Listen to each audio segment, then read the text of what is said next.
Hello everyone, this is you. उसने चैन की सांस ली और सोचा, फ्यू, चलो गनीमत है, मैंने डांस में एक भी गलती नहीं की, वरना तो पक्का पोपट हो जाता। अब शायद अगले डांस का टाइम हो गया है, तो फाइनली थोड़ा ब्रेक मिलेगा। लेकिन तभी ब्लेक ने झट से उसका हाथ पकड़ लिया और पूछा, तुम कहाँ जा रही हो? और इससे पहले कि वो कुछ बोल पाती, उसने उसे वापस फ्लोर की तरफ खींचना शुरू कर दिया। मतलब लड़का रुकने का नाम ही नहीं ले रहा था। अब अगले डांस का टाइम हो गया है। उसने अपना गला साफ करते हुए थोड़ी ऑकवर्ड लेकिन प्यारी सी स्माइल दी। ब्लेक, तुम्हें तो पता है ना कि एटिकेट के हिसाब से तुम एक ही पार्टनर के साथ लगातार 2 बार डांस नहीं कर सकते। ये सुनकर उसका मुंह एकदम लटक गया, जैसे किसी बच्चे से उसकी फेवरेट कैंडी छीन ली गई हो। उसने थोड़े दुखी मन से पूछा, तो क्या तुम ये कहना चाहती हो कि तुम किसी और के साथ डांस करना चाहती हो? इससे पहले कि बात और आगे बढ़ती, अचानक से एम्परर बीच में आ गए और सख्ती से बोले, ब्लेक, एटिकेट का ध्यान रखो। ब्लेक ने अपने पिता की तरफ देखते हुए पूछा, योर मैजेस्टी, क्या आप भी डांस करना चाहते हैं? हाँ, उन्होंने बड़ी ही प्यार भरी और गर्मजोशी वाली आवाज में जवाब दिया। मैं तो पिछले 10 सालों से इस पल का इंतजार कर रहा था। ये सुनकर एंथिया ने धीरे से अपना हाथ ब्लेक की पकड़ से छुड़ाया और समझाने वाले टोन में बोली, ब्लेक, प्लीज समझने की कोशिश करो, ये एक प्रॉमिस है जो मैंने फादर से बहुत पहले किया था। मुझे बस ये एक डांस उनके साथ करने दो। जहां एक तरफ बेचारा ब्लेक एकदम देवदास वाली फीलिंग में आकर गहरे सदमे में चला गया, वहीं एम्परर ने आगे बढ़कर अपना रुतबा दिखाते हुए कहा, अब साइड हटो ब्लेक। एंथिया एम्परर की तरफ मुड़ी, जिन्होंने बड़े ही ग्रेसफुल तरीके से अपना हाथ आगे बढ़ा रखा था। एंथिया, उन्होंने एक बहुत ही जेंटल और प्यारी सी स्माइल के साथ कहा, क्या मैं तुम्हारे साथ ये डांस कर सकता हूँ? उसने खुशी से चमकते हुए चेहरे के साथ उनका हाथ थाम लिया और चहकते हुए बोली, ऑफ कोर्स। और फिर शुरू हुआ उनका शानदार डांस। डांस करते करते एंथिया की आंखें हैरानी और इम्प्रेस होकर फटी की फटी रह गईं। उसने मन ही मन सोचा, अब मुझे समझ आ रहा है कि लोग इतनी बार उनकी तारीफों के पुल क्यों बांधते हैं। बंदे में वाकई स्वैग है। एम्परर की वॉल स्किल्स की तारीफ में तो शब्द ही कम पड़ जाएं, वो वाकई बेमिसाल थे। ऐसा नहीं था कि उन्हें बस स्टेप्स का पता था, बल्कि उनकी चाल में जो गजब की ग्रेस और नजाकत थी, उसने पूरे डांस को ही एक अलग ऊंचाई पर पहुंचा दिया था, जिससे उनके साथ कदम मिला रही पार्टनर की मूवमेंट्स भी और ज्यादा खूबसूरत लगने लगी थीं। एंथिया के लिए उस एफर्टलेस बहाव के साथ तालमेल बिठाना थोड़ा मुश्किल हो रहा था। वो बस उनकी लय में खोती जा रही थी। तभी एम्परर ने बड़े ही जेंटल टोन में पूछा, एंथिया, क्या हुआ? सब ठीक तो है? अपनी सांसें संभालते हुए उसने अपनी बात रखी, सच कहूं तो मैं आपकी डांसिंग स्किल्स को देखकर बस एकदम दंग रह गई हूं। इस पर उन्होंने एक प्यारी सी स्माइल दी और बोले, अरे पगली, ऐसी बातें करके मुझे शर्मिंदा मत करो। एंथिया ने आगे कहा, मुझे वाकई बहुत खुशी है कि आप वापस आ गए हैं और हम इस तरह साथ में डांस कर रहे हैं। उसने बहुत ही नरमी से जवाब दिया, ये तो मेरा सौभाग्य है कि मुझे आपके साथ ये पल बिताने का मौका मिला। जैसे ही उन्होंने पूरे परफेक्शन के साथ डांस खत्म किया और एक मंझे हुए राजा की तरह ग्रेसफुली झुककर बाव किया, एंथिया के मन में बस यही ख्याल आया कि आखिर फादर तो फादर ही हैं, उनकी बराबरी कोई नहीं कर सकता। अभी एंथिया ठीक से सुस्ता भी नहीं पाई थी कि अचानक एक और जानी पहचानी आवाज कान में पड़ी, योर हाइनेस, क्या आप मुझे अपने अगले डांस का सम्मान देंगी? उसने हैरान होकर पीछे मुड़कर देखा, सामने डायना खड़ी थी। डायना ने बड़े ही सलीके से अपना हाथ आगे बढ़ाया और कहा, ये मेरा पहला, तुम्हें अपना ये पहला डांस किसी बहुत ही स्पेशल इंसान के साथ शेयर करना चाहिए, एंथिया ने उसे सुझाव दिया। लेकिन डायना ने पूरी शिद्दत और सच्चाई के साथ बड़ी मजबूती से कहा, मेरी लाइफ में आपसे ज्यादा स्पेशल इंसान और कोई है ही नहीं। ये सुनकर एंथिया का दिल एकदम से पिघल गया और उसे अपनी छोटी बहन पर बहुत प्यार आया। तभी उसे थोड़ा टीज करते हुए उसने पूछा, तो क्या हम बस यहीं बुत बनकर खड़े रहेंगे या डांस भी करेंगे? अरे हाँ, म्यूजिक तो कब का शुरू हो चुका है, कहते हुए वो दोनों ताल से ताल मिलाने लगीं। डांस करते हुए उसने ऊपर की तरफ देखा और थोड़ी हैरान होकर बोली, वैसे डायना, तुम्हारी हाइट तो वाकई काफी ज्यादा है, तुम सच में बहुत लंबी हो। इस पर वो हल्का सा हंसते हुए बोली, मैं अपनी पूरी क्लास की सबसे टॉलेस्ट लड़की हूँ। एंथिया धीरे से मन ही मन बुदबुदाई, यार मुझे तो तुम्हारी हाइट देखकर वाकई जलन होने लगी है। जिस पर उसने बड़े प्यार से कहा, अरे नहीं, आप तो कितनी क्यूट और नन्ही सी हैं। ये सुनकर एंथिया को थोड़ा अजीब लगा और उसने दिल ही दिल में सोचा, मतलब हद है, मुझे यकीन नहीं हो रहा कि मेरी अपनी छोटी बहन मुझे क्यूट बुला रही है। तभी बातों बातों में गलती से उसका पैर डायना के पैर पर पड़ गया। ओ गॉड, सॉरी, तुम्हारे पैर पर जोर से तो नहीं लगी? अरे कोई बात नहीं, मैं ठीक हूँ, उसने बड़े आराम से तसल्ली दी। लेकिन अब थोड़ा सा डांस पर कॉन्सेंट्रेट करने की कोशिश करो। एंथिया ने झट से जवाब दिया, मैंने तो पहले ही बताया था कि ये मेरा पहला डांस है, तो थोड़ी तो गड़बड़ होगी ही ना। फिर उसने एक गहरी सांस ली और खुद को मजबूती से समझाया, ठीक है, अब बस अपना बेस्ट देना है। मैं किसी भी कीमत पर डायना का ये पहला डांस खराब नहीं कर सकती। काउंटेस वेलेंसिया के साथ डांस खत्म करने के बाद एंथिया ने राहत की एक लंबी सांस छोड़ी और मन ही मन सोचने लगी कि अब अगला डांस किसके साथ होने वाला है। वो बस थोड़ा सा साइड हटी ही थी कि अचानक उसने खुद को भीड़ से घिरा हुआ पाया। एक यंग नोबल बड़े ही उत्साह के साथ आगे आया और बोला, योर हाइनेस, क्या आप मुझे भी अपने साथ एक डांस का सम्मान देंगी? अभी उसने जवाब भी नहीं दिया था कि एक और नोबल अपनी किस्मत आजमाने आ पहुंचा और कहने लगा, क्या मुझे भी ऐसा मौका मिल सकता है? ये सब देखकर वो एकदम हैरान रह गई और सोचने लगी, अरे भाई, ये इतने सारे मर्द अचानक से कहाँ से टपक पड़े। तभी भीड़ के शोर को चीरती हुई ब्लेक की आवाज़ किसी ठंडी हवा के झोंके की तरह सुनाई दी, एंथिया, क्या तुम मेरे साथ डांस करोगी? उसकी आवाज़ सुनते ही वो तुरंत उसकी तरफ मुड़ी। उसने थोड़ा समझाते हुए कहा, ब्लेक, एक ही पार्टनर के साथ लगातार 2 बार डांस करना एटिकेट के खिलाफ माना जाता है। इस पर उसने बड़े ही प्यार और थोड़े हक के साथ जवाब दिया, पर मैंने बहुत ही सब्र के साथ तुम्हारा इंतजार किया है, जबकि तुम बाकी 2 लोगों के साथ डांस कर रही थीं। एंथिया ने भी बड़ी ईमानदारी से अपनी बात रखी और बोली, सच कहूं तो मुझे भी तुम्हारे साथ ही डांस करते रहना बहुत अच्छा लगता। फिर उसने पीछे खड़े उतावले नोबल्स की भीड़ की तरफ इशारा करते हुए कहा, लेकिन देखो ना, ये सब लोग भी तो मेरा इंतजार कर रहे हैं। ये सुनकर उसने एक गहरी नज़र उन पर डाली और पूछा, अच्छा, क्या वाकई वो इंतजार कर रहे हैं? इससे पहले कि वो कुछ समझ पाती, ब्लेक ने बस इतना कहा, जरा रुको। फिर उसने पीछे मुड़कर उन नोबल्स की तरफ सिर्फ एक ठंडी और तीखी नज़र डाली। उस एक लुक का असर इतना जबरदस्त था कि देखते ही देखते पूरी भीड़ वहां से ऐसे गायब हुई जैसे कभी थी ही नहीं। सबके सब दुम दबाकर भाग खड़े हुए। एंथिया उस सब खाली हो चुकी जगह को फटी आंखों से देखती रह गई। उसने हैरान होकर पूछा, ब्लेक, ये तुमने अभी अभी क्या किया? सबके सब डर के मारे भाग गए। खैर, मुझे लगता है कि ये ठीक ही है। कम से कम अब मुझे हर एक नोबल को मना करने की मेहनत और सिरदर्दी तो नहीं पालनी पड़ेगी। उसने अपने चेहरे पर एक प्यारी सी मुस्कान लाते हुए ब्लेक के और करीब कदम बढ़ाए और सोचा, मैं बस कुछ पलों के लिए इन शाही कायदे कानूनों और एटिकेट को किनारे रखकर इस खूबसूरत और जादुई एहसास में खो जाना चाहती हूँ। आखिर इस एक पल को हकीकत में बदलने के लिए पूरे 7 साल का लंबा इंतजार जो करना पड़ा था। जैसे ही डांस खत्म हुआ, उसने अचानक बड़े ही जोश में कहा, एंथिया, चलो अब यहाँ से निकलते हैं। वो एकदम सकपका गई और हैरानी से पूछा, क्या? ऐसे अचानक? पर हम जा कहाँ रहे हैं?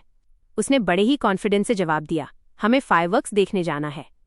तुम्हें याद है ना, हमने एक दूसरे से वादा किया था कि हम इसे सबसे फ्रंट रो में बैठकर देखेंगे। यह सुनकर उसकी आंखें हैरानी से फैल गईं। उसे अच्छी तरह याद था कि ये मासूम सा वादा उन्होंने तब किया था जब वे नन्हे बच्चे थे।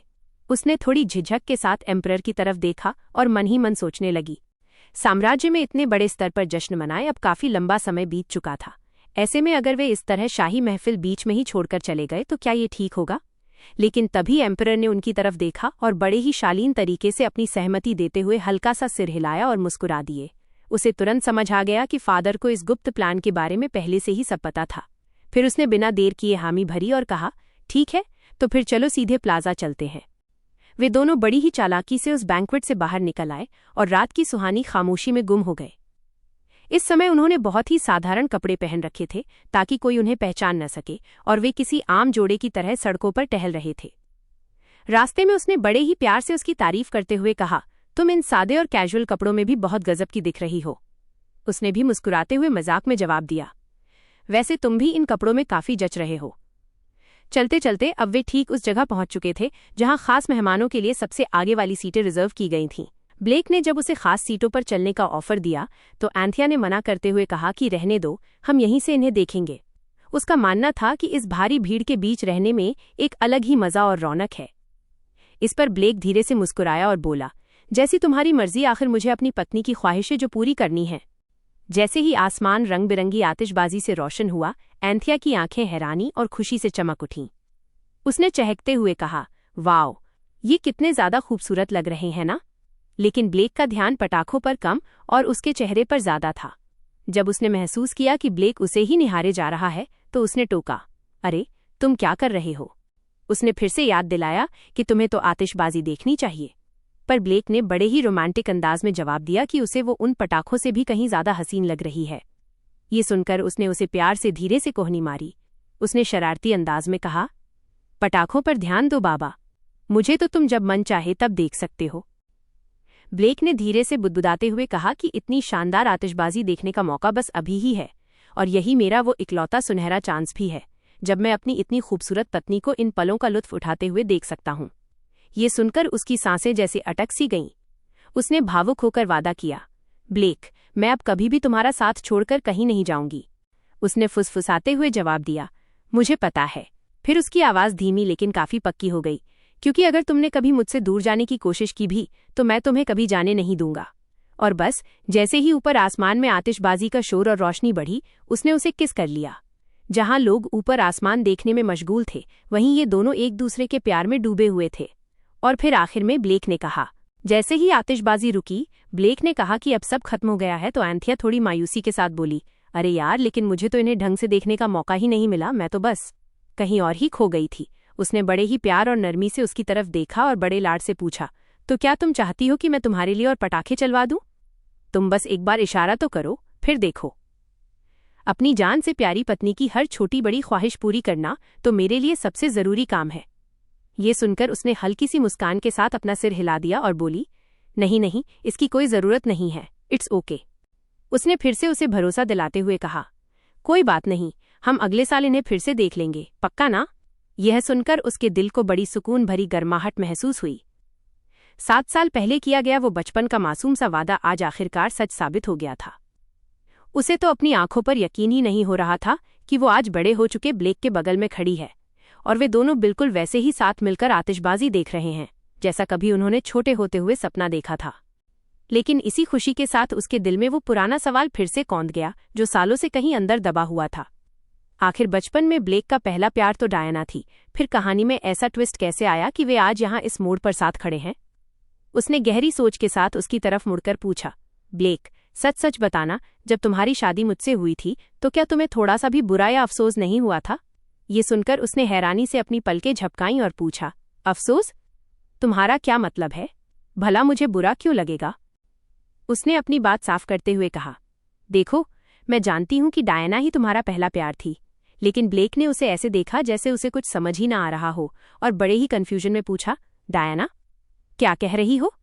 उसने थोड़ी झिझक और हिचकिचाहट के साथ फिर से पूछा, क्या मेरा पहला प्यार डायना नहीं थी?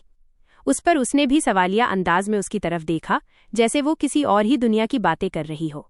उसने खुद से ही सवाल किया कि आखिर कब से? मैं तो हमेशा से यही मानती आ रही थी। आखिर ओरिजिनल नॉवल में भी तो यही लिखा था ना?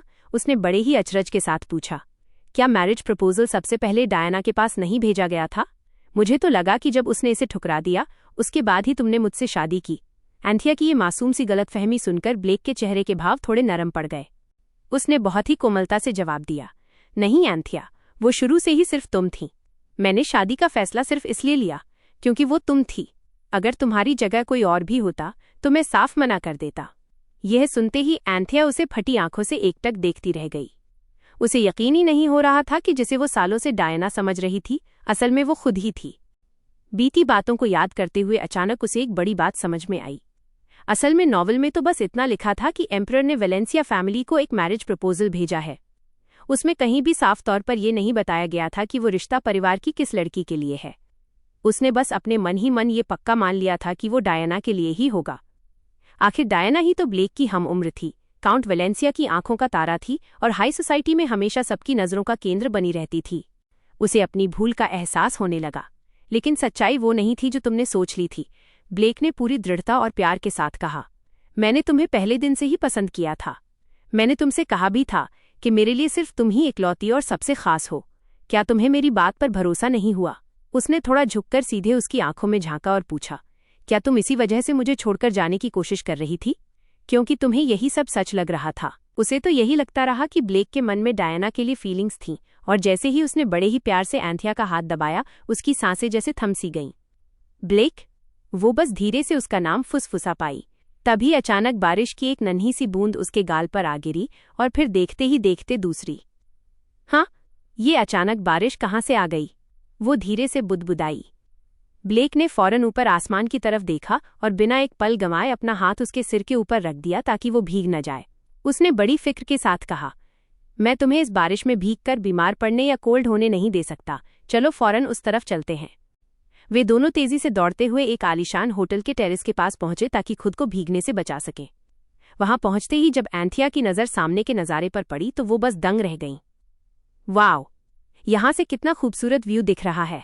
सच बताना, क्या तुमने ये सब पहले से ही रिजर्व कर रखा था? ब्लेक ने बड़ी ही सादगी और शांति के साथ जवाब दिया। हाँ, मैंने सोचा था कि हम यहीं से आराम से फायरवर्क्स का मजा लेंगे। मुझे लगा शायद खास मेहमानों वाली उन वीआईपी सीटों पर तुम थोड़ा अनकंफर्टेबल महसूस करोगी, इसलिए मैंने ये शांत जगह चुनी। उसकी बात सुनकर एंथिया ने कहा, अच्छा, तो ये बात थी। लेकिन मुस्कुराते हुए भी उसकी पारखी नजरों ने एक बात ताड़ ली थी कि पिछले काफी समय से उसका चेहरा थोड़ा उतरा हुआ था और वो काफी परेशान दिख रहा था। उसने थोड़ी हिचकिचाहट और सावधानी के साथ उससे पूछा, ब्लेक, क्या तुम सच में मुझसे किसी बात पर नाराज हो? क्या जो बातें मैंने अभी थोड़ी देर पहले कहीं उनकी वजह से तुम्हारा मूड खराब है? तभी ब्लेक ने उसकी बात सुनकर खामोशी तोड़ी और फिर से उसकी तरफ अपना हाथ बढ़ाया। एंथिया ने आखिर में मुस्कुराते हुए बड़े ही प्यार से कहा कि मैं नाराज नहीं होंगी। तभी ब्लेक ने फिक्र जताते हुए उसे टोका, देखो यार, अगर तुम इसी तरह भीगती रहीं तो तुम्हें पक्का कोल्ड हो जाएगा। तुम्हें अब फटाफट जाकर नहा लेना चाहिए। लेकिन एंथिया ने उसके माथे पर आए भीगे बालों को बड़े लाड़ से हटाते हुए कहा, नहीं, पहले तुम जाकर नहा लो। मैं नहीं चाहती कि तुम्हारी तबीयत खराब हो जाए और तुम्हें बुखार चढ़ जाए। ब्लेक ने उसका हाथ थामते हुए जवाब दिया, अरे बाबा, मैं बिल्कुल ठीक हूँ, तुम मेरी टेंशन मत लो। उसे अपने हाथ पर एंथिया के हाथों की गर्माहट साफ महसूस हो रही थी। उसने बड़े हक से कहा, एंथिया, तुम्हारे हाथ बहुत ठंडे पड़ रहे हैं, इसलिए अब कोई बहस नहीं, जाओ और पहले तुम फ्रेश हो जाओ। उसके हाथों की मजबूती और गर्माहट महसूस करके एंथिया मन ही मन सोचने लगी कि इसके हाथ कितने फर्म और गर्म हैं। ये अब वो पहले वाला कमजोर और छोटा बच्चा नहीं रहा, बल्कि काफी मजबूत और बड़ा हो गया है। ये सोचते ही उसके दिल की धड़कन एक पल के लिए तेज हो गई। उसने ठीक है कहा और जाने से पहले आखिरी बार उसका हाथ प्यार से दबाया और फिर उसे छोड़ दिया। थोड़ी देर बाद जब वो नहाकर बाहर आई तो उसने आवाज दी, ब्लेक, मैं नहा चुकी हूँ। उसने अंदर से पूछा, अच्छा, तुम फ्री हो गई? तो क्या अब मेरी बारी है? एंथिया ने उसे बाथरूम की तरफ धकेलते हुए कहा, हाँ हाँ बिल्कुल, अब तुम जाओ और अच्छे से नहा लो, कहीं ऐसा ना हो कि तुम्हें ठंड लग जाए। ये सुनकर वो हल्का सा मुस्कुराया और ओके बोलकर चला गया। जब वो अंदर नहा रहा था तो एंथिया खिड़की से बाहर उस काले और घने आसमान को देखने लगी। उसने सोचा, ये बारिश भी ना पता नहीं अचानक कहाँ से बिन बुलाए मेहमान की तरह टपक पड़ी। चलो, शुक्र है कि ये कम से कम फायरवर्क्स खत्म होने के बाद शुरू हुई, वरना सारा मजा किरकिरा हो जाता। फिर वो एक गहरी सांस भरकर पुरानी यादों के समंदर में गोते लगाने लगी। उसने सोचा, जब हम छोटे थे, हम सोते समय एक दूसरे का हाथ थामे रहते थे, पर अब न जाने क्यों सब इतना अजीब और ऑकवर्ड सा लग रहा है। उसने मन ही मन खुद को ढांढस बंधाया कि अरे पागल, नर्वस होने की भला क्या बात है। तभी जैसे ही ब्लेक नहाकर बाहर निकला, एंथिया की नज़र सीधे उसी पर जाकर टिकी। उसे महसूस हुआ कि जैसे यहाँ की हर चीज़ एकदम नई और अनजानी सी है। क्या ऐसा इसलिए था क्योंकि वे दोनों आज किसी बिल्कुल अलग ही जगह पर थे? वो कमरा दिखने में तो बहुत आलीशान और लग्जूरियस था, पर था बिल्कुल अनजाना, और वहाँ के माहौल में एक अजीब सी खामोश टेंशन साफ घुली हुई थी। उसने जैसे ही अपनी गर्दन घुमाई तो देखा कि वो ठीक उसके सामने ही खड़ा था। ब्लेक रोब पहने खड़ा था और उसके चांदी जैसे बाल थोड़े गीले होकर उसके चेहरे पर बिखर रहे थे। उसे देख ऐसा लग रहा था मानो वो बिल्कुल बदल गया हो। वो बचपन वाला मासूम लड़का अब कहीं नहीं दिख रहा था। ये सब देखकर उसने झट से अपना चेहरा दूसरी तरफ मोड़ लिया। सच तो ये था कि उसे समझ ही नहीं आ रहा था कि वो आखिर उससे बात क्या शुरू करे। तभी सन्नाटे को चीरते हुए उसकी बड़ी ही जेंटल सी आवाज गूंजी। उसने पूछा, एंथिया, तुम मुझसे नजरें क्यों चुरा रही हो? बेचारी एंथिया इतनी घबरा गई थी कि उसके मुंह से कोई लफ्ज ही नहीं निकल रहा था। तभी ब्लेक ने टोकते हुए कहा, तुम्हारे बाल तो अभी भी गीले हैं। वो नीचे की तरफ देखते हुए चौंक कर बोली, अरे हाँ, मैं अभी जाकर इन्हें थोड़ा और सुखा कर आती हूँ। पर इससे पहले कि वो जा पाती, उसने बड़े प्यार से उसकी तरफ अपना हाथ बढ़ाया। उसने ऑफर देते हुए कहा कि लाओ, मुझे करने दो। वो थोड़ी हिचकिचाई, पर उसने जोर देते हुए बड़े हक से कहा कि अरे कोई बात नहीं, मैं ये अपनी मर्जी से तुम्हारे लिए करना चाहता हूँ। शुक्रिया।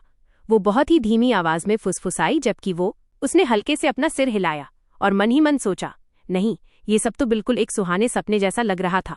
सुबह सुबह उठकर बैंक्वेट के लिए घंटों तैयार होना और फिर उस मूसलाधार बारिश में फंस जाना। इतनी भागदौड़ और थकावट के बावजूद मुझे जरा सी भी थकान महसूस नहीं हो रही थी।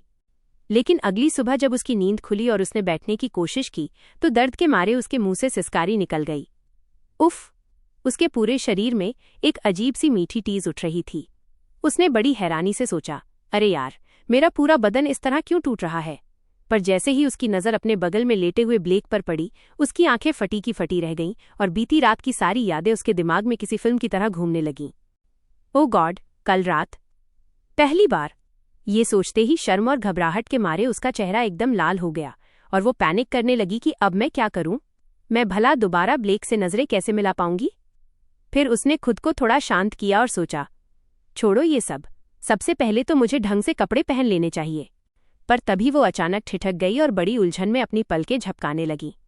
अरे ये क्या चक्कर है? मैंने तो पहले से ही कपड़े पहन रखे हैं। अभी वो इसी कशमकश में थी कि तभी पास से एक बहुत ही धीमी और शरारती आवाज आई, मेरी प्यारी पत्नी, क्या आपको रात में अच्छी नींद आई? वो झटके से उसकी तरफ मुड़ी और डर के मारे लगभग उछल ही पड़ी। उसने बड़े ही भोलेपन से पूछा, अरे तुम इतना क्यों चौंक रही हो? ये सुनकर वो फिर से शर्म से पानी पानी हो गई और मन ही मन सोचने लगी, मतलब कल रात इतने बड़े बीस्ट बनने के बाद अब ऐसे पूछ रहे हो? जरा देखो तो इन्हें चेहरे पर ऐसी मासूमियत सजा रखी है कि कोई भी धोखा खा जाए। पर एंथिया ने खुद को पक्का किया कि मुझे इस एंजल जैसे दिखने वाले चेहरे के झांसे में बिल्कुल नहीं आना है। ये बंदा जितना दिखता है उससे कहीं ज्यादा शातिर है। एंथिया उस मासूम और फरिश्ते जैसी शक्ल को देखकर खुद को संभालने की कोशिश कर ही रही थी कि घबराहट में उसने कंबल अपनी तरफ खींच लिया। लेकिन ब्लेक भी कहाँ कम था, वो थोड़ा और करीब खिसक आया। मेरी प्यारी पत्नी, उसने एक शरारती मुस्कान के साथ कहा और उसे बड़े ही प्यार और गर्माहट के साथ अपनी बाहों में भर लिया। फिर उसे चूमते हुए ब्लेक ने बड़े सुकून से कहा, बस थोड़ी देर और ऐसे ही साथ रहते हैं। हम यहाँ थोड़ी देर और रुक सकते हैं और फिर साथ मिलकर वापस प्लाजा तक चलेंगे। एंथिया ने भी धीरे से जवाब दिया, वैसे भी बारिश अब रुक चुकी है। पर इस हसीन माहौल से दूर ठीक एक दिन पहले का नज़ारा कुछ और ही था। लानत है, रिचर्ड गुस्से में बुरी तरह उबल रहा था। उसने दांत पीसते हुए सोचा कि सब कुछ बिल्कुल प्लान के हिसाब से ही चल रहा था, पर उस नकली एंथिया ने आकर ऐन वक्त पर सारा खेल बिगाड़ दिया। रिचर्ड ने सालों तक बड़ी मेहनत से समाज के सामने अपनी एक बहुत ही नेक और दयालु इंसान वाली इमेज बनाई थी, जिसके लिए उसने अनाथालय में काफ़ी चैरिटी का काम भी किया था। वो मार्क्वेस वेस्टन की इकलौती बेटी सोफिया से शादी करने और खुद मार्क्वेस बनने के बस एक कदम ही दूर था। उसका प्लान एकदम सीधा और खतरनाक था, ब्लेक को जहर देकर रास्ते से हटाना और उस बेवकूफ सी दिखने वाली एंथिया को इस पूरे स्कैंडल में फंसाकर उसे भी रास्ते से साफ कर देना। एक बार जब उसके रास्ते के सारे रोड़े खत्म हो जाते तो वो वर्तमान सम्राट के इकलौते भतीजे होने के नाते खुद सम्राट बनने का अपना सफर शुरू कर देता। लेकिन सारी प्लानिंग धरी की धरी रह गई जब वो नकली एंथिया अचानक गायब हो गई। अब पूरा महल उसे पागलों की तरह ढूंढने में लगा था। रिचर्ड अच्छी तरह जानता था कि अगर वो पकड़ी गई तो उसका सारा काला चिट्ठा खुल जाएगा और पूरी सच्चाई सबके सामने आ जाएगी। उसने गहरे तनाव में सोचा, मुझे अब हर हाल में। रिचर्ड के दिमाग में बस एक ही धुन सवार थी कि महल वालों के उसे पकड़ने से पहले उस औरत को हर हाल में ढूंढ निकालना है, चाहे इसके लिए उसे पाताल ही क्यों न एक करना पड़े। यहाँ तक कि उसने फाउंडेशन डे के उस शानदार बैंक्वेट को भी लात मार दी, जो हाई सोसाइटी में उसकी धमाकेदार वापसी का एक बहुत बड़ा जरिया होने वाला था, बस इसलिए ताकि वो साम्राज्य का कोना कोना छान मार सके। लेकिन अफसोस, अब तक उसे उस औरत का कोई नामो निशान तक नहीं मिला था। वो गुस्से में दांत पीसते हुए बड़बड़ाया, बदतमीज कहीं की, आखिर तू धरती निगल गई या आसमान खा गया? कहाँ गायब हो गई? तभी ऐन वक्त पर उसके एक आदमी ने आकर खबर दी, सर रिचर्ड, खुशखबरी है, हमने उसे ढूंढ लिया है। वो नकली एंथिया हमारे हाथ लग गई है। ये सुनते ही बिना एक पल की भी देरी किए वो उसी तरफ भागा जहां उसके चेले ने इशारा किया था। उसका दिल किसी नगाड़े की तरह तेज धड़क रहा था और वो बस पागलों की तरह यही पूछे जा रहा था, कहाँ है वो? आखिर वो छुपी कहाँ है? जैसे ही वो उस जगह पहुंचा, वहां का नजारा देखकर उसके पैरों तले जमीन खिसक गई। सामने ब्लेक और एंथिया आतिशबाजी की चकाचौंध के बीच एक दूसरे को बड़े प्यार से किस कर रहे थे। लेकिन जैसे ही रिचर्ड की नज़र उस लड़की के चेहरे पर पड़ी, उसकी तो जैसे सांसें ही अटक गईं। उसे पल भर में समझ आ गया कि ये कोई मामूली लड़की या बहुरूपिया नहीं, बल्कि असली एंथिया है। उसे देखते ही रिचर्ड को यकीन हो गया कि ये कोई नकली हमशक्ल नहीं हो सकती। उसने गुस्से और जलन के मारे अपनी मुट्ठियां भींच लीं और मन ही मन जल भुनकर सोचने लगा कि उस औरत पर तो सिर्फ और सिर्फ मेरा हक होना चाहिए था। ठीक उसी वक्त उसकी आंखों के सामने कुछ पुरानी और धुंधली यादें किसी बिजली की तरह तेजी से कौंधीं। उसके सिर में अचानक एक ऐसा असहनीय और तेज दर्द उठा जैसे किसी ने हथौड़ा मार दिया हो। उसके आदमी ने घबराकर पूछा, सर रिचर्ड, क्या आप ठीक हैं? क्या हुआ आपको? पर रिचर्ड अपना सिर थामे दर्द से कराहा और हाफते हुए बोला, मेरे साथ ये क्या हो रहा है? आखिर ये सब क्या है? आखिर ये आवाजें मेरा पीछा क्यों नहीं छोड़ रहीं? रिचर्ड इसी कश्मकश और उलझन में फंसा हुआ था। खैर, उधर फाउंडेशन डे का सारा शोर शराबा और जश्न खत्म होने के बाद डायना अब वापस अपनी एकेडमी लौट चुकी थी। वहीं दूसरी तरफ एंथिया अब उन 7 सालों की एक एक बात को समझने की कोशिश कर रही थी जो उसने यहाँ से दूर रहकर गुजारे थे। वो बस धीरे धीरे अपनी नॉर्मल लाइफ में फिर से सेटल होने की कोशिश कर रही थी। पर इन सबसे बढ़कर आज की इस ताज़ा और सुहानी सुबह ने उसे वाकई ये एहसास दिलाया कि वो आखिरकार अपनी असली लाइफ में लौट आई है।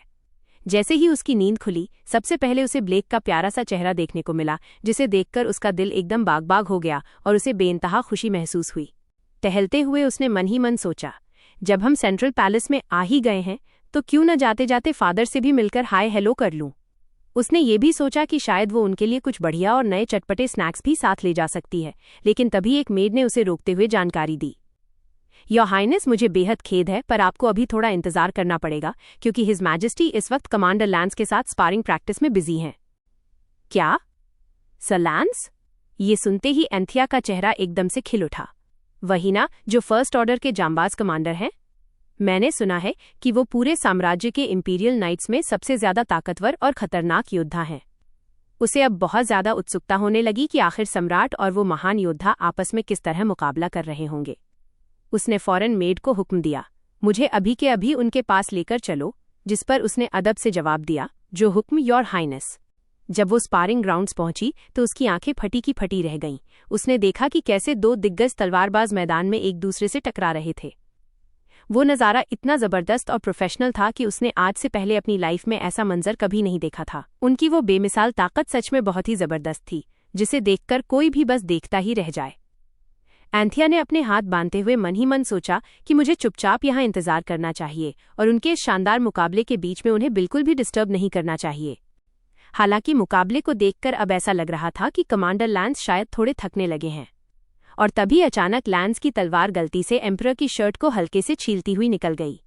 योर मैजेस्टी, क्या आप बिल्कुल ठीक हैं? कमांडर लैंस ने थोड़ी चिंता और घबराहट से भरते हुए तुरंत पूछा। मैं बिल्कुल ठीक हूँ, एम्परर ने बड़े ही शांत और कूल अंदाज में जवाब दिया और एक बार फिर से लड़ने के लिए अपनी तलवार को हवा में उठा लिया। इसके बाद उन्होंने बड़े स्टाइल से अपनी शर्ट के बटन खोले और उसे उतारकर एक तरफ रख दिया और बोले, चलो इसे आगे बढ़ाते हैं, जिसे देखकर एंथिया की आंखें फटी की फटी रह गईं और उसके मुंह से एक हल्की सी आह निकल गई। हे भगवान, इनकी बॉडी 10 साल पहले से भी ज्यादा बेहतरीन कैसे हो सकती है? उसने इस बात पर बिल्कुल भी यकीन न कर पाते हुए अपनी पलकें झपकाईं। मुझे तो समझ ही नहीं आ रहा कि आखिर वो पहले से भी ज्यादा बेहतर कैसे हो सकते हैं। मुझे तो हमेशा से यही लगता था कि वो उस वक्त भी परफेक्शन के लेवल से कहीं आगे थे, तो अब ये क्या जादू है?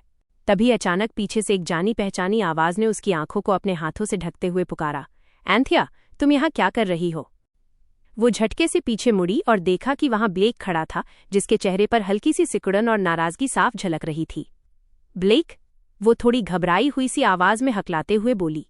उसने थोड़ा सीरियस होकर पूछा, तुम आखिर यहाँ छुप कर क्या देख रही हो?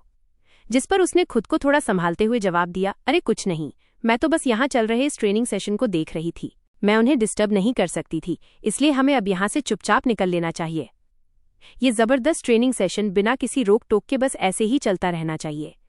ब्लेक ने बड़े प्यार से उसे अपनी ओर खींचा, जिस पर उसने हामी भरते हुए कहा, हाँ बिल्कुल सही कहा। पर तभी उसकी आंखों में थोड़ी हिचकिचाहट देखते हुए उसने एक बड़ा ही टेढ़ा सवाल पूछ लिया, एंथिया, क्या तुम्हें हिज मैजेस्टी के एबीएस इतने ज्यादा ही पसंद आ गए हैं? ये सुनते ही वो एकदम हक्की बक्की रह गई और हकलाते हुए सफाई देने लगी, अरे नहीं नहीं, तुम गलत समझ रहे हो। मैं तो बस पूरी ईमानदारी के साथ उनकी तलवारबाजी के दांव पैंच देख रही थी। मेरा इरादा तो बस इस साम्राज्य के 2 सबसे बड़े तलवारबाजों को आपस में टकराते हुए देखने का था, क्योंकि भाई ऐसा दुर्लभ मौका भला रोज रोज कहाँ मिलता है। सच कहूं तो मैंने कभी कल्पना भी नहीं की थी कि मुझे आज ऐसा कुछ देखने को मिल जाएगा। शर्म के मारे उसका चेहरा लाल पड़ रहा था और वो बस बिना रुके बोले जा रही थी। तभी ब्लेक ने हल्की सी मायूसी के साथ कहा, मैंने अपनी फिटनेस पे बहुत जीतोड़ मेहनत की थी, पर मुझे लगता है कि शायद वो इन सबके सामने कम पड़ गई। नहीं, बिल्कुल नहीं, उसने तुरंत बात काटते हुए कहा और उसकी आवाज अब एकदम गंभीर हो चुकी थी। यकीन मानो ये काफी से भी कहीं ज्यादा है। कहते हुए उसकी पलकें थोड़ी झुक गईं। असलियत तो ये थी कि हिज मैजेस्टी और ब्लेक दोनों के ही एबीएस एकदम तगड़े और कमाल के थे, बस दोनों में थोड़ा फर्क है। ब्लेक में एक क्लासिक मॉडल वाली खूबसूरती है, जबकि हिज मैजेस्टी को देखकर बिल्कुल एक ओलंपिक गोल्ड मेडलिस्ट वाली एथलेटिक वाइब आती है। तो तुम्हारा मतलब है कि मैं उनसे अलग दिखता हूँ? वो बेचारी घबराहट में बोल पड़ी। तभी उसने पलटकर पूछा, पर आखिर फर्क क्या है?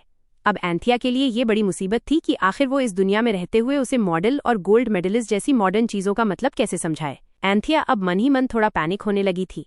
उसे समझ ही नहीं आ रहा था कि वो ब्लेक को अपनी बात कैसे समझाए, क्योंकि इस दुनिया में तो मॉडल और गोल्ड मेडलिस्ट जैसी चीजें एग्जिस्ट ही नहीं करती।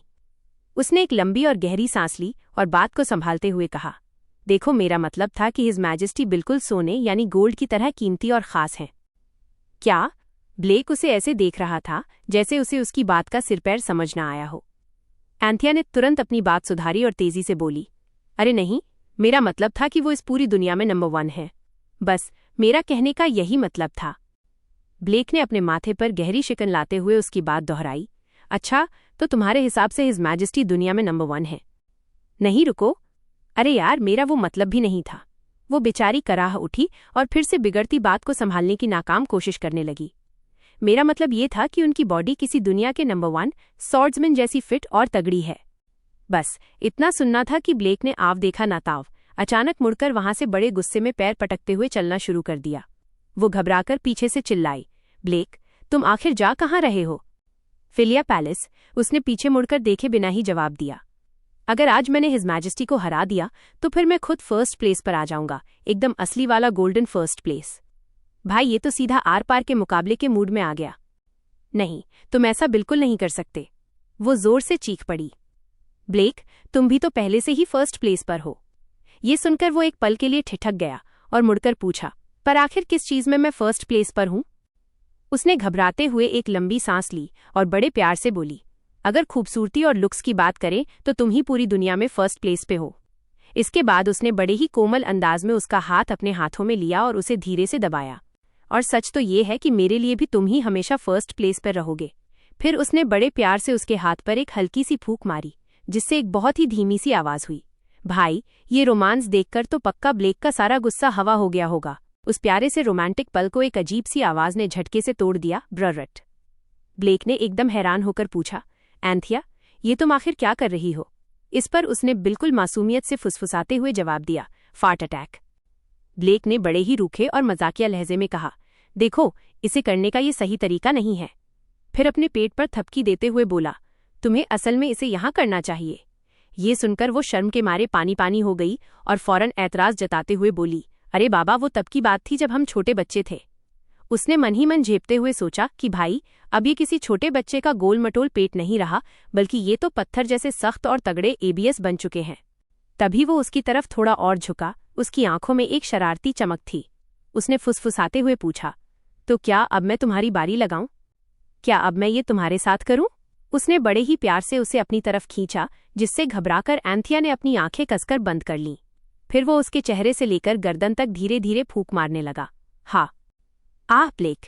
ठीक उसी पल जब उसने बड़े ही कोमल अंदाज में उसकी उंगली के पोर को हल्का सा काटा तो उसे एक बहुत बड़ी बात का एहसास हुआ। उसे समझ आ गया कि चाहे कुछ भी हो जाए, वो इस इंसान को छोड़कर कभी कहीं नहीं जा पाएगी। वहीं दूसरी तरफ शहर के दूसरे हिस्से में रिचर्ड गुस्से में बुरी तरह उबल रहा था। धत तेरी की, जब से वो असली एंथिया वापस आई है, मुझे हर वक्त अजीबोगरीब आवाजें सुनाई दे रही हैं। आखिर उस मनहूस लड़की ने मेरे ऊपर ऐसा क्या जादू कर दिया है? अभी वो इन्हीं ख्यालों में खोया था कि तभी दरवाजे पर हुई एक दस्तक ने उसकी सोच को तोड़ दिया। बाहर से खबर आई, सर रिचर्ड मार्किस वेस्टन की तरफ से एक खत आया है। क्या सच में? उसने झपटकर वो चिट्ठी अपने हाथ में ली और सोचने लगा कि आज तक मार्किस ने कभी खुद से पहल नहीं की, तो फिर आज अचानक ये खत क्यों? उसने झटके से खत को फाड़कर खोला, पर जैसे ही उसकी नजर लफ्जों पर पड़ी, उसका चेहरा गुस्से से तमतमा उठा। वो सगाई टूटने का नोटिस था। उसने उस कागज को अपनी मुट्ठी में बुरी तरह भींच लिया और सोचने लगा कि आखिर उसकी इतनी हिम्मत कैसे हुई कि वो मुझसे सगाई तोड़ने की बात करे, जबकि उसे अच्छी तरह पता है कि अगला एम्परर बनने की लाइन में मैं सबसे आगे हूं। अरे, मैंने तो बड़ी दरियादिली दिखाते हुए उसकी उस बुद्धू सी बेटी को अपनाने का फैसला किया था, और ये सिला मिल रहा है मुझे। इसी गुस्से और चिड़चिड़ाहट के साथ वो फौरन मार्किस के एस्टेट की तरफ निकल पड़ा। पूरे रास्ते उसके दिमाग में बस यही बातें घूम रही थीं कि आखिर इस शादी को पक्का करने के लिए उसने कितनी मेहनत की थी और कितने पापड़ बेले थे। कुछ ही देर बाद वो आग बबूला होकर सीधा एस्टेट के अंदर घुस गया, लेकिन वहां कदम रखते ही मार्किस जोर से दहाड़ा, मुझे तुम्हारी मनहूस शक्ल तक नहीं देखनी। तुम्हारी यहां सिर उठाकर आने की हिम्मत भी कैसे हुई, जैसे तुमने कोई बहुत बड़ा तीर मारा हो। दफा हो जाओ यहां से। रिचर्ड की तो जैसे आंखें ही फटी रह गईं। वो अब भी यकीन नहीं कर पा रहा था कि आखिर ये सब हो कैसे गया। इस पर मार्किस ने हिकारत से देखते हुए कहा, क्या तुम वाकई ये सवाल इसलिए पूछ रहे हो क्योंकि तुम्हें सच में कुछ पता ही नहीं है? जरा उस रायते को तो देखो जो तुमने उस नकली क्राउन प्रिंसेस को सबके सामने लाकर फैलाया है। फाउंडेशन डे के जश्न के दौरान तो शर्म के मारे मेरी ऐसी हालत थी कि मैं किसी को अपनी शक्ल दिखाने लायक भी नहीं बचा था। क्या तुम्हें अंदाजा भी है कि उस वक्त सोफिया कितनी ज्यादा दुखी और परेशान थी? लेकिन रिचर्ड अपनी बात पर अड़ा रहा और खिंची हुई भारी आवाज में बोला, वो तो बस एक छोटी सी चूक थी, एक मामूली सी गलती। भाई, मेरा नाम तो पूरी तरह साफ हो चुका था और मैं बेगुनाह साबित हुआ था। तो क्या आप वाकई इतनी सी मामूली बात के लिए ये सगाई तोड़ना चाहते हैं? मार्किस ने नफरत से देखते हुए कहा, क्या तुम्हें सच में लगता है कि इस सब के बाद भी मैं सोफिया की शादी तुमसे होने दूंगा? आखिर कोई इंसान इतना बेशर्म कैसे हो सकता है? रिचर्ड ने भी पलटकर वार किया और बोला, मुझे तो पहले से ही पता था कि आपकी ये छोटी सोच और नीचा खून आखिर अपनी असलियत दिखा ही देगा। वैसे आपकी बातें थोड़ी ज्यादा ही कड़वी हो रही हैं, पर क्या मैं कुछ भी गलत कह रहा हूं? मार्किस ने झल्लाहट में अपना सिर पकड़ लिया। उन्होंने गुस्से में कहा, यही वजह है कि मुझे तुम जैसे गंदे इंसान को अपने घर में कभी घुसने ही नहीं देना चाहिए था। मैं पक्का पागल रहा हूंगा जो मैंने तुम्हें यहां तक आने दिया। इस पर रिचर्ड एकदम गुस्से में गुर्रा उठा। मुझे ये फैसला बिल्कुल मंजूर नहीं है। मैं और सोफिया किसी भी हाल में अलग नहीं होने वाले, चाहे कुछ भी हो जाए। मार्किस ने भी कड़े शब्दों में साफ कर दिया, तुम दोनों के रास्ते अब अलग होकर ही रहेंगे। अब मैं एक डेमोनिक ट्रायल की मांग करूंगा। मुझे आखिर ये जानना ही है कि तुमने मेरी बेटी को रिझाने और उसे अपने जाल में फंसाने के लिए कौन सी गंदी चाल चली है। उन्होंने दरवाजे की तरफ इशारा करते हुए कहा, चलो देखते हैं कि उस ट्रायल के दौरान तुम्हारी ये अकड़ और बेशर्मी कितनी देर टिकती है। अब मेरी नजरों के सामने से फौरन दफा हो जाओ। इतना कहकर उन्होंने अपना चेहरा दूसरी तरफ घुमा लिया, पर तभी रिचर्ड ने अपना आपा खो दिया और वहां रखा एक भारी फूलदान उठाकर जोर से मार्किस के सिर पर दे मारा, जिससे वो बेसुध होकर सीधा फर्श पर जा गिरे। फर्श पर पानी की बूंदें टपकने लगीं। रिचर्ड के मन में उस वक्त एक काला और भयानक विचार आया। उसने बड़ी ही बेरुखी से सोचा कि पिछले 7 सालों में उसे सिर्फ एक ही चीज का अफसोस रहा है। उसे वो खतरा बहुत पहले ही उठा लेना चाहिए था। रिचर्ड के मन में बस यही चल रहा था कि काश उसने उस बेवकूफ फ्रैंक को पहले ही ठिकाने लगा दिया होता। अगर उसने सही वक्त पर सही कदम उठाया होता तो कार्सियो फैमिली की साख इस तरह मिट्टी में नहीं मिली होती। उसका मानना था कि किसी भी मसले को एकदम फुर्ती और सफाई के साथ सुलझाना बहुत जरूरी है। अगर आप सही वक्त पर फैसला नहीं ले पाते और ऑप्शंस के बीच उलझ कर रह जाते हैं तो समझिए कि खेल हाथ से निकल चुका है। उसने ये ठान लिया था कि अगला एम्परर बनने के उसके सपने के बीच में जो कोई भी आएगा वो उसे बिना सोचे समझे अपने रास्ते से हटा देगा। तभी वहां एक जोरदार धमाके की आवाज गूंजी और सोफिया बदहवास होकर कमरे के अंदर भागी। उसने घबराते हुए पूछा, रिचर्ड, मैंने अभी एक बहुत तेज आवाज सुनी। क्या तुम ठीक तो हो? पिताजी? फर्श पर मार्किस को बेसुध पड़ा देख उसकी रूह कांप उठी और वो कांपते हुए उन्हें पुकारने लगी। रिचर्ड वहां पत्थर की मूरत बना खड़ा रहा। उसके चेहरे पर एक अजीब सी बेरुखी और सख्ती छाई हुई थी। सोफिया ने अपनी फटी आंखों से उसे देखते हुए पूछा, रिचर्ड, क्या तुमने इन्हें मार दिया? वो यकीन नहीं कर पा रही थी कि उसका अपना कोई ऐसी भयानक हरकत कर भी कैसे सकता है। रिचर्ड ने अपनी आवाज को धीमा रखते हुए बड़ी ही बेरुखी से जवाब दिया, सोफिया, यकीन मानो मेरे पास इसके अलावा और कोई चारा नहीं बचा था। मार्क्विस वेस्टन मुझे झूठे इल्जामों में फंसाने और एक डिमोनिक ट्रायल बुलाने की धमकी दे रहे थे। उसने अपनी बात जारी रखते हुए कहा, मुझे अपनी जान जाने का कोई डर नहीं है, लेकिन मैं तुमसे अलग होने का ख्याल तक सहन नहीं कर सकता था। ये सुनते ही वो गुस्से से पागल हो गई और जोर से चीखते हुए बोली, तुम एक खूनी हो। तुमने मेरे उसके लिए वो अपनी सगी बेटी नहीं बल्कि अपनी हैसियत और पदवी को बचाने का महज एक मोहरा थी। लेकिन वो मैं ही था जिसने उसके टूटे हुए दिल को सहारा दिया और उसे संभाला था। क्या इस नाजुक मोड़ पर उसे मुझे अपनी पहली प्राथमिकता नहीं बनाना चाहिए था? मेरे पिता को मेरे पास वापस ले आओ। सोफिया अपना सिर पकड़कर फूट फूट कर रोने लगी। उन्हें इसी वक्त वापस लाओ। रिचर्ड उसकी तरफ थोड़ा झुका और बड़े अजीब तरीके से बोला, सोफिया, तुम इस वक्त बहुत ज्यादा हाइपर हो रही हो, बस थोड़ा शांत हो जाओ। तुमने अभी अभी क्या कहा? ये सुनते ही उसकी आंखों में गुस्सा और नफरत साफ दिखने लगी। तुम इस वक्त इस हालात में मुझसे ऐसी बात कहने की हिम्मत भी कैसे कर सकते हो? तुम मेरे पिता की जान लेने के बाद अब मुझे ही कह रहे हो कि मैं शांत हो जाऊं? इतना कहते ही वो गुस्से में तमतमाते हुए कमरे से बाहर निकल गई। रुको, तुम कहाँ जा रही हो? उसने पीछे से आवाज लगाई। गैरिसन जा रही हूं, उसने बड़े ठंडे और सख्त लहजे में जवाब दिया। मैं जाकर तुम्हारी सारी करतूतों की रिपोर्ट करूंगी। रिचर्ड ने मन ही मन सोचा कि अगर अधिकारियों को पता चल गया कि मार्क्विस वेस्टन का कत्ल मैंने किया है तो मेरा तो सारा करियर और खेल यहीं खत्म हो जाएगा। अब तक तो मुझे लगता था कि ये लड़की बस थोड़ी मंदबुद्धि और चिड़चिड़ी है, लेकिन अब तो ये मेरे लिए सच में एक बड़ी मुसीबत बन चुकी है। तभी उसने तेजी से लपक कर उसके सिर के पीछे जोरदार वार किया, जिससे वो वहीं ढेर होकर बेहोश हो गई। सोफिया, मुझे पता है कि अब तुम मुझे अपना जानी दुश्मन समझ रही होगी, लेकिन चाहे कुछ भी हो जाए। उसकी आंखें ठंडी पड़ गईं और उसने बेहोश सोफिया को अपनी बाहों में थाम लिया। मैं शादी तो इसी खानदान में करके रहूंगा।